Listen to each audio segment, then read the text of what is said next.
Assalamualaikum warahmatullahi wabarakatuh. Saya di sini perwakilan dari kelompok manajemen bisnis syariah, dosen pengampu Bapak Berwin Anggaran. Kami di sini beranggotakan 3 orang, yaitu saya sendiri, Sinta Sugiyarti, NPM 1903032018 sebagai pemateri 1. Selanjutnya Eva Ratnawati, NPM 1903031021 sebagai pemateri 2, dan ada Ayu Lestari Muyasaroh, NPM 1903031007 sebagai pemateri 3. Pengertian pasar. Di era modern, pasar atau market memang telah bertransformasi menjadi berbagai jenis. Pasar bukan lagi sekedar tempat kita membeli kebutuhan sehari-hari seperti sayur mayur, telur, daging, dan sebagainya. Tetapi juga pasar telah menjelma menjadi tempat untuk membeli dan menjual apa saja yang dibutuhkan manusia. Jadi bisa dikatakan bahwa fungsi utama pasar adalah membantu mempertemukan orang-orang yang membutuhkan barang dan jasa dengan orang-orang yang memiliki barang dan jasa tersebut.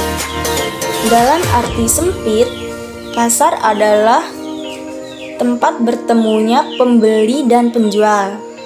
Sedangkan dalam arti luas, pasar adalah proses transaksi atau kesepakatan jual beli antara pembeli dan penjual.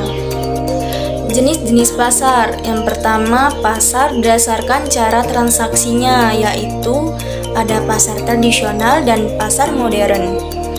Pasar tradisional memiliki ciri khas, yaitu barang yang diperjualbelikan umumnya tidak memiliki label harga, sehingga penjual dan pembeli dapat melakukan proses tawar-menawar. Contohnya Pasar Johar di Semarang dan Pasar Senin di Jakarta. Pasar modern. Pasar modern memiliki ciri khas, yaitu barang yang ada di pasar ini telah memiliki label harga yang pasti, sehingga tidak ada proses tawar-menawar barang. Contohnya yaitu seperti minimarket dan pasar swalayan. Yang kedua, pasar berdasarkan wujudnya, yaitu ada pasar nyata dan pasar abstrak. Pasar nyata adalah pasar yang ada bentuk fisiknya sehingga penjual dan pembeli bisa bertemu langsung. Contohnya pasar tradisional dan pasar modern. Pasar abstrak. Pasar abstrak adalah pasar yang tidak ada bentuk fisiknya sehingga penjual dan pembeli tidak dapat bertemu secara langsung. Contohnya pasar daring dan pasar modal. Yang ketiga, pasar berdasarkan model persaingannya, yaitu ada pasar persaingan sempurna dan pasar persaingan tidak sempurna. Pasar persaingan sempurna adalah jenis pasar di mana baik penjual maupun pembeli memiliki pengetahuan dan jumlah yang relatif seimbang. Pasar persaingan tidak sempurna yaitu di mana salah satu pihak penjual maupun pembeli relatif dominan daripada pihak yang lain. Konsep pasar modal Indonesia, pasar keuangan, dan pasar modal. Pasar keuangan adalah tempat bertemunya dua pihak, penjual dan pembeli, untuk melakukan proses transaksi jual beli keuangan, yaitu pihak yang memiliki uang atau dana dengan pihak yang membutuhkan uang atau dana. Pasar modal. Pasar modal adalah tempat bertransaksi jual beli surat-surat berharga keuangan atau sekuritas jangka panjang. Contohnya saham, obligasi, sukuk, dan reksadana. Assalamualaikum warahmatullahi wabarakatuh. Perkenalkan, nama saya Eva Ratnawati, MPM 1903031021. Baik, di sini saya akan melanjutkan, yaitu yang pertama mengenai pasar modal Indonesia. Perbedaan antara pasar modal, pasar uang, dan pasar komoditas secara ringkas dibedakan dari ketiganya dari jatuh tempo surat berharga, tempat transaksi, dan produk yang diperjualbelikan dari masing-masing pasar. Di pasar uang, umumnya diperjualbelikan surat berharga yang jatuh temponya kurang dari 1 tahun atau jangka pendek. Sementara di pasar modal, umumnya diperjualbelikan surat berharga yang jatuh temponya lebih dari 1 tahun atau jangka panjang. Adapun komoditas tidak memperjualbelikan surat berharga, melainkan komoditas seperti kopi, karet, dan hasil bumi lainnya. Dilihat dari tempat transaksinya, surat berharga di pasar uang umumnya dilakukan di bank, sementara tempat transaksi surat berharga di pasar modal dilakukan di bursa efek. Sedangkan jual beli komoditas dilaksanakan di bursa berjangka. Jadi, sebenarnya apa pasar modal itu? Undang-Undang Nomor 8 Tahun 1995 tentang pasar modal mendefinisikan pasar modal atau capital market sebagai kegiatan yang bersangkutan dengan penawaran umum dan perdagangan sekuritas, perusahaan publik yang berkaitan dengan sekuritas yang diterbitkannya, serta lembaga dan profesi berkaitan dengan sekuritas. Indikator pasar uang, pasar modal, pasar berjangka. Indikator terdiri dari jangka waktu, tempat, transaksi, dan produk. Pasar uang terdiri jangka pendek, bank, bank sentral, SBI, dan deposito. Pasar modal terdiri jangka panjang, bursa efek, dan saham obligasi. Pasar berjangka terdiri jangka panjang, bursa berjangka, kopi, karet, dan komoditas hasil bumi lainnya. Ada 3 ruang lingkup yang terkait dengan aktivitas pasar modal, yaitu yang pertama ada kegiatan penawaran umum dan perdagangan sekuritas. Yang kedua, perusahaan publik yang menerbitkan sekuritas. Yang ketiga, lembaga dan profesi yang berkaitan dengan sekuritas. Yang kedua mengenai lembaga dan profesi yang berkaitan dengan sekuritas. Istilah lain di pasar modal adalah bursa efek. Bursa artinya pasar dan efek artinya surat berharga. Istilah lain surat berharga atau efek adalah sekuritas. Contoh sekuritas yang diperdagangkan di pasar modal antara lain ada saham, obligasi, sukuk, dan reksadana. Selain pasar modal yang kita kenal secara luas, saat ini ada juga pasar modal lainnya, yakni pasar modal syariah. Apa itu pasar modal syariah? Pasar modal syariah adalah pasar modal yang proses transaksinya dan produk-produk sekuritasnya harus sesuai dengan prinsip-prinsip syariah. Yang ketiga yaitu mengenai peran, fungsi, dan manfaat pasar modal. Pasar modal memiliki peran yang sangat penting dalam perekonomian atau perekonomian suatu negara, yaitu yang pertama ada sarana intermediasi keuangan, yang kedua sarana investasi, yang ketiga sarana penciptaan lapangan kerja, yang keempat sarana peningkatan pendapatan negara, yang terakhir ada indikator ekonomi negara. Pasar modal memiliki peran besar bagi perekonomian suatu negara karena pasar modal menjalankan 2 fungsi, sekaligus fungsi ekonomi dan fungsi keuangan.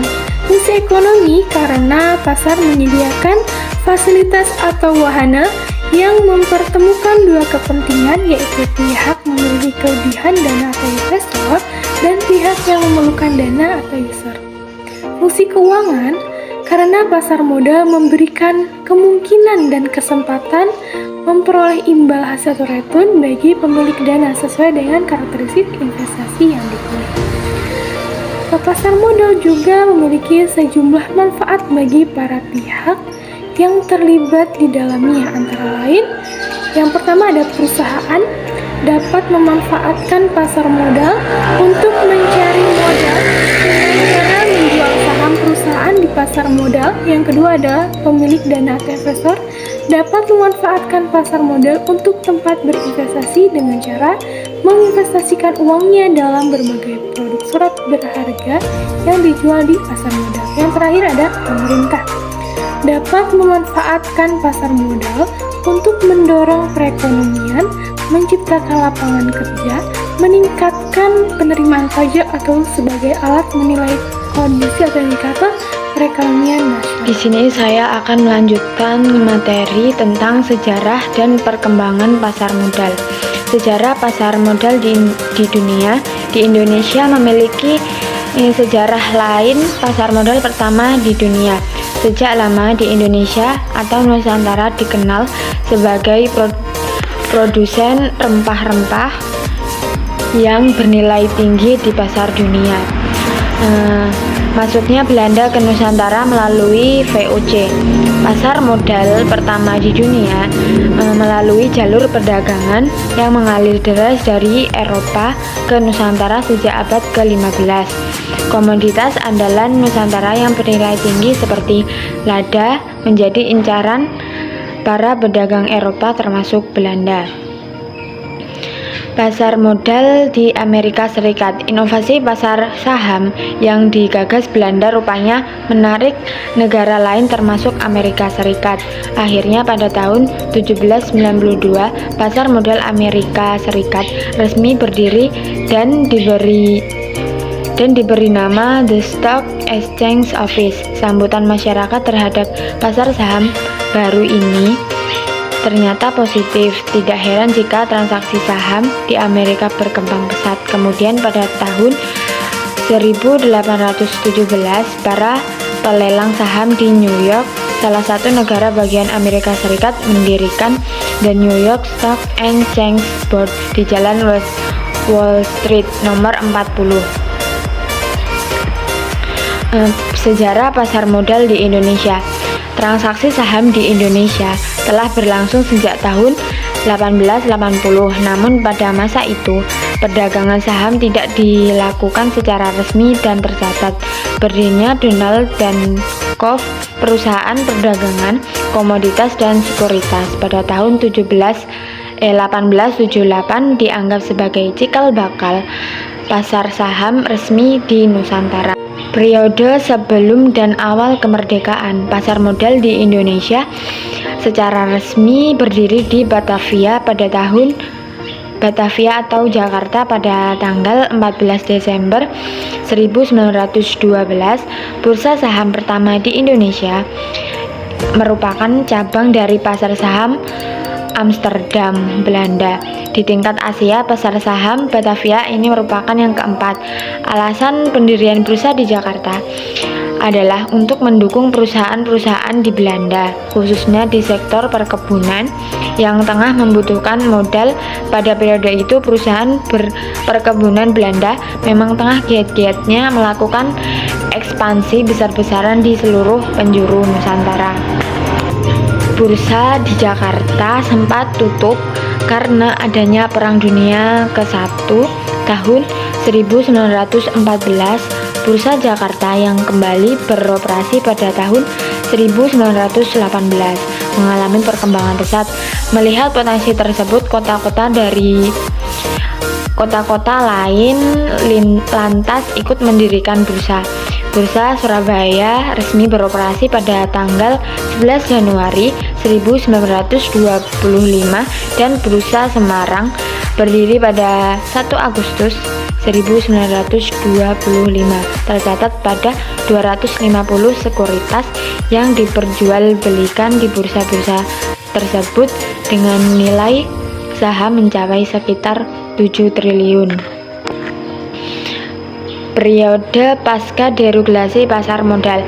Bursa efek di Jakarta baru mulai bergairah saat pemerintah memutuskan menyederhanakan aturan atau deregulasi pada tahun 1987. Deregulasi ini dikenal dengan nama Paket Kebijaksanaan Desember 1987 atau Pakdes 1987. Inti dari deregulasi ini adalah menyederhanakan persyaratan dan penghapusan biaya emisi sekuritas. Selain itu, deregulasi ini menghapus kebijakan batasan fluktuasi harga saham dan memperkenalkan dibukanya bursa di kota lain atau bursa paralel. Terakhir, tentang periode peralihan otoritas pada modal ke OJK. Pada 22 November 2011, keluarnya Undang-Undang Nomor 21 Tahun 2011 tentang Otoritas Jasa Keuangan atau OJK yang bertugas mengawasi sektor perbankan, pasar modal, dan industri keuangan non-bank. Dengan demikian, OJK menjadi lembaga independen satu-satunya yang berwenang mengawasi sekuritas modal, ventura, perusahaan pembiayaan, reksadana, asuransi, dan dana pensiun, serta lembaga lainnya yang mengumpulkan dana masyarakat khususnya di pasar modal. Pengalihan pengawasan kepada OJK dilakukan pada 31 Desember 2012 dan sebelumnya dilakukan oleh Kementerian Keuangan melalui Bapepam LK atau Badan Pengawas Pasar Modal dan Lembaga Keuangan. Demikianlah presentasi dari kami. Kurang lebihnya saya mohon maaf. Saya akhiri. Wassalamualaikum warahmatullahi wabarakatuh.